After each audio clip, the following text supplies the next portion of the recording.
सारिका, आज नानानं आपल्याला दोघांना घरी जेवायला बोलवले. मग आवर 8 वाजेपर्यंत जाऊया आपण. हो, तुम्हाला माहिती आहे की नाही मला कुठं जायला बाहेर नाही आवडत कोणाच्या घरला बिरला, आणि त्यात माझी तब्येत पण आज बरी नाही. तुम्ही जाऊन या की. सारिका, असं एखाद्याने बोलवलं तर नाही म्हणायचं नसते का? त्यांचं मन जपायचं असते. आता तुम्ही मला मन जपायचं शिकवणार?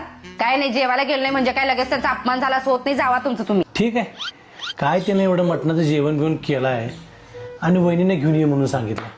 असू दे, मी एकटा जेवून येतो. आवरले, चला. अगं कुठं? हो, असं एखाद्याने प्रेमानं बोलवलं की नाही त्यांना नाही म्हणायचं नसते, त्यांचं मन जपायचं असते. अगं पण 8 वाजता जायचं आहे, आता तर 7 वाजल्यात. अहो होय, खरं मटणाचं जेवण म्हणजे किती जरा ते सगळं करायला ते लागते ना, कांदा बिंदा कापून देईन असं मस्तपैकी मटण जरा करू लागेल म्हणजे कसं तुमची पण 4 चौघात अशी इज्जत राहत्या. काय रे देवा, रामची बायको कितीही काम करत्या म्हणून. बरं, तुला मटणाचं जेवण म्हटल्यावर माझी इज्जतीची फिकर झाली. याला अवघडच आहे, मटणाचं जेवण म्हटल्यावर लगेच पलटी.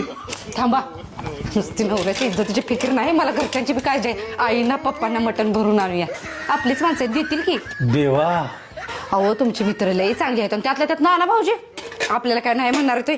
बास एवढं दोंड. चला की तो वेळ होईल की हो, चला पटकन चला.